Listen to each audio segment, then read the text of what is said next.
Hi loves, how are we doing today? I hope we are all doing well. So, this series, instead of being called Stories and Theories Thursday, I thought I would change it up.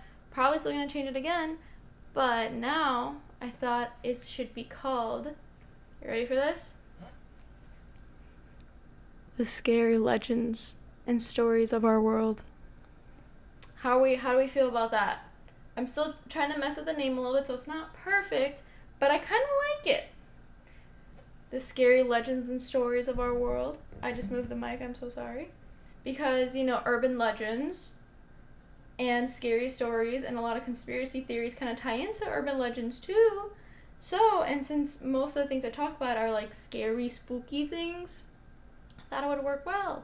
So, let me know what you think about that down in the comments below. And if you are new here, hi, my name is Ariana Jacklyn, and every Thursday on my channel, I talk about either a scary story or an urban legend or a conspiracy theory, and I do my makeup while I tell y'all about whatever I'm talking about. But it's not about the makeup, it's about the story. That's what it's all about.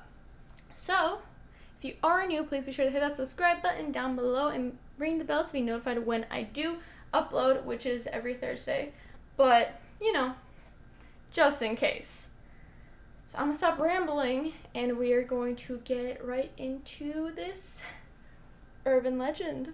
So, this urban legend I've heard about in years past, but I never really read into it too much or how it started or what it really is. But this urban legend is going to be all about this creature called the Skinwalker. And if any of you know what Skinwalkers are, from the stories that I have read over the years and that I've heard and all that stuff, they're kind of creepy, not gonna lie, but I never really understood what they were until today.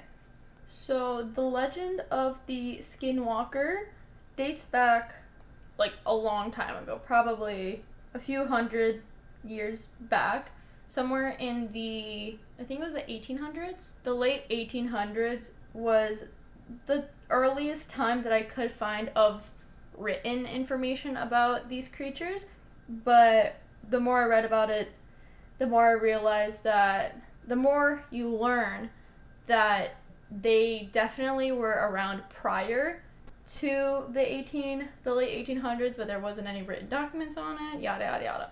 So in the Navajo, I'm so sorry if I say anything wrong. Yeah.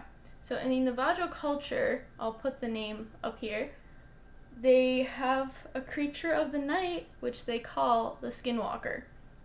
And this creature is a harmful witch who has the ability to turn into, possess, or disguise themselves as an animal.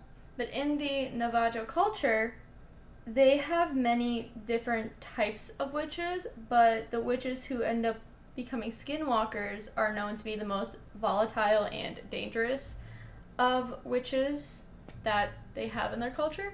And so since the Navajo culture has so many witches, seeing people practice witchcraft or magic or anything like that never really was out of the ordinary because they had so many people, so many witches, so much magic going on that nothing ever really felt out of the ordinary when people were practicing magic, So among the Navajo and other tribes in the general area of them, there were a lot of different stories that went around surrounding skinwalkers and who they really are and what they do. So passed along for generations and generations, you can find many different stories and different encounters from people way back when talking about how, these people could be witches that did something bad and this is their punishment, or witches who are so powerful that they harness this power to turn into something else, to possess a different animal.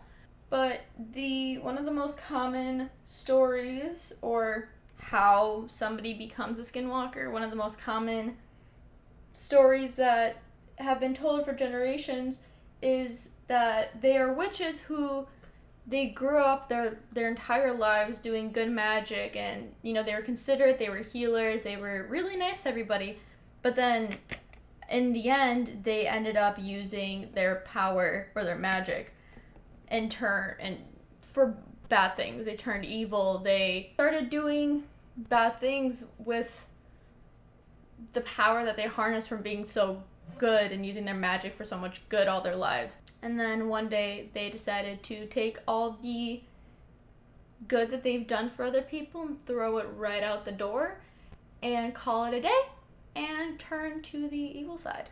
So after these witches turned evil, they would have to be initiated into a secret group, almost like a secret society. And their initiation to get into this group was what they call the worst thing you could possibly do, which is you have to kill a family member, and the family member is usually a sibling. It had to be somebody who you were really close to or you got along with really well, but in most of the stories it says that more or less it was usually a sibling that this witch would kill. So another thing about Skinwalkers is that they are able to possess the body of another human if that human locks eyes with them, and basically then the Skinwalker can control the person and basically make them do and say whatever the Skinwalker wants them to do or say, even if it's something the person would never have done originally. It's just kind of something they can do. So when these witches would shapeshift and turn into Skinwalkers, their eyes, when they would basically shapeshift into an animal, not other way around, when they would shapeshift into an animal, their eyes would be very human-like. They wouldn't look like animal eyes. They were very human, not too different from how normal human eyes look. And when light was shined on them, they would basically glow red. And so that was a major giveaway of, an animal being a Skinwalker. But then vice versa, when the witch would be human, their eyes would look more animal-like rather than human-like, which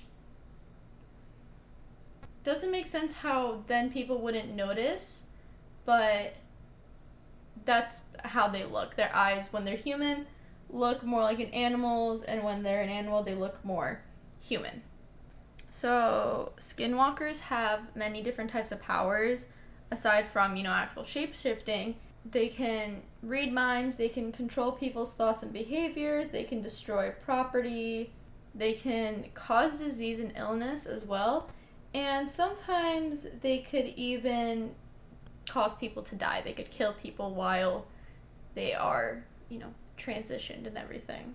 So from different encounters that people have had with Skinwalkers over the many of years, they say that the easiest way to know if a Skinwalker is by you without actually seeing them is they like to make a lot of noise against houses. They like to bang on walls, on windows. They like to scratch windows.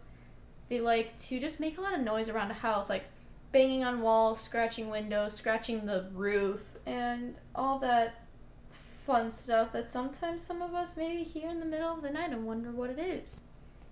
But they love to do that, and they also really enjoy jumping in front of cars just so that they can try to create an accident involving that car and, possibly even killing the driver and whoever else is in the car.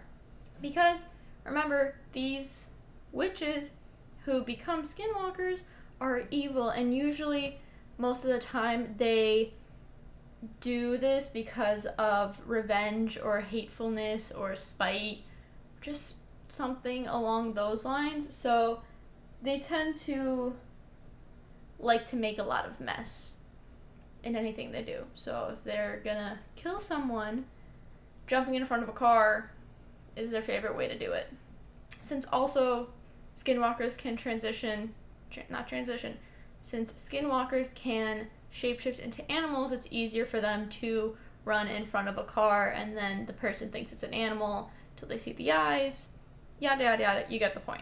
These creatures also have very not insane, but really, really strong supernatural powers. So they can basically run at the same speed of a car.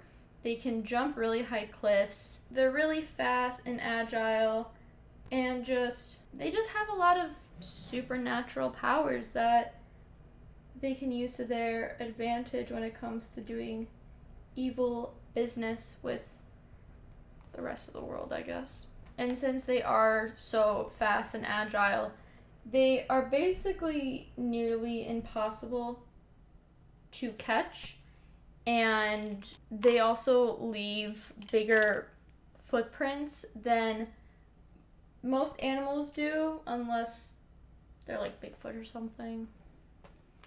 But definitely not the size of, an animal that they would turn into. So like I said before, these creatures, they kill out of spite, envy, anger, greed, or revenge. They don't do it for no reason at all. So something must have happened to them in their life previously that, probably made them turn evil. And then as a skinwalker, they want to get revenge on whoever did this to them. Or just people in general. So there have been many, many stories of people talking about their encounters with skinwalkers throughout the years. But the most common experience that people talk about is they'll be driving somewhere, usually kind of on an empty road. They'll be driving somewhere, and next to them they'll see a animal running at the exact same speed as their car. That already should be kind of a red flag.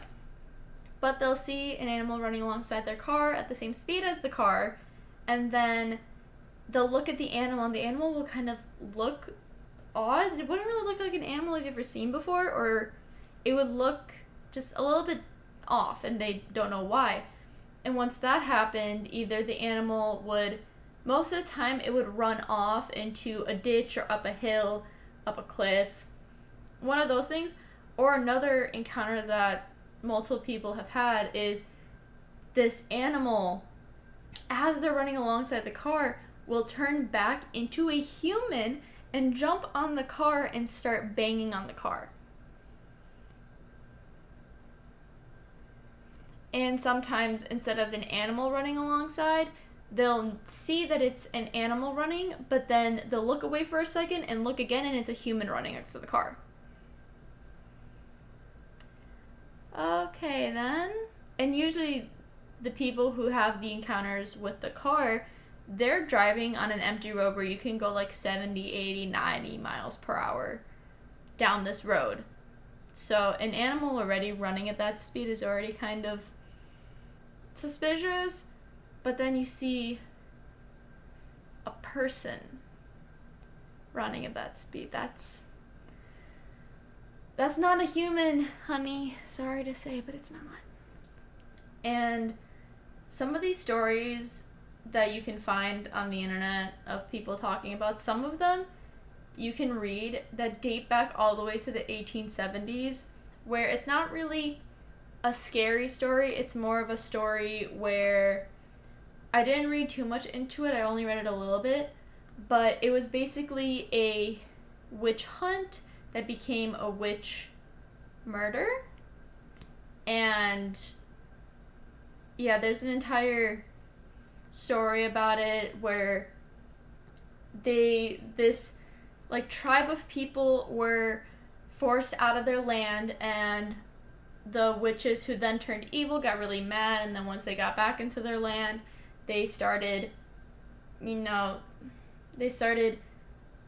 using their skinwalker powers and started rebelling and getting revenge on the people who had pushed them out of their land originally and basically messed up everything. That's the earliest story that I could find and that a lot of people know of. It's all the way back in the 1870s. If you want to give it a read, go ahead, but I would do warn you, it is kind of gory, so you have been warned. So one of the most well-known stories regarding Skinwalkers is a story about this family in the 1980s who were driving through a Navajo reserve, and as they were driving home, actually no, where were they driving? So they were driving through a Navajo reserve, and they were coming up along this sharp curve where they had to slow down and everything. And as they slowed down to make this turn on a curve, and as they were taking this turn, something jumped in front or next to their car, I think it was next to their car, and started running alongside their car. And they described it as a hairy black figure that was wearing a shirt and pants, but it didn't look like a human, nor did it look like an animal. It almost looked like a hybrid of the two. So, yeah. And then a little bit after the animal jumped out next to their car and was running along it for a little bit, it left back into a ditch or somewhere. And then a couple days later, the family was back in their home in, I think it was in Arizona, and in the middle of the night, they woke up to drums outside their home. They just hear drums. So they all woke up. They don't go outside, I think they stand like in their window, but they all look outside. They see these 3 dark figures who, they're like men figures, basically is what they call them, and they're drumming and chanting something, but they're standing on the other side of the family's fence, and they won't pass the fence, but they're standing on the other side, and they're just drumming and chanting, and then after a couple minutes they just disappear. And nothing was seen after that, but they didn't look human at all. They kind of just looked like figures. They didn't know how to explain it, but they did not look human at all. So Skinwalker occurrences don't happen too often in like random areas. The most common area for Skinwalker occurrences to happen is in this place called Four Corners, which is the southwest corner of, it's southwest Colorado, southeast Utah, northeast Arizona, and northwest New Mexico. In that little area of states where all the corners meet, that is where most Skinwalker occurrences do happen, because that is an area of the old Navajo reserve, Navajo culture people area where they all used to live. And in that area is, if you go around any part where the Navajo people used to live, you will most likely have some type of encounters with Skinwalkers or other things dealing with that. So the Four Corners area is obviously single-handedly has the most Skinwalker encounters, but there's also a ranch that is now called the Skinwalker Ranch, which is in northeastern Utah, because of so many paranormal experiences that have happened there, especially Skinwalker occurrences, but they also have UFO occurrences and all this other stuff. If you want to know more about that, go ahead. You can look up Skinwalker Ranch and you'll probably find a decent amount of articles regarding that area. And finally, just to give us not a little bit of hope in saving us from Skinwalkers if we ever do come across one, but there are 2 ways to kill Skinwalkers. One way is you need help from a very powerful shaman,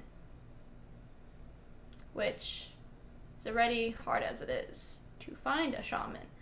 But that is one way to kill a Skinwalker, and the second way is you need to shoot them in the head or the neck with a bullet that was dipped in white ash. Yeah, so those are the only two ways that can kill them.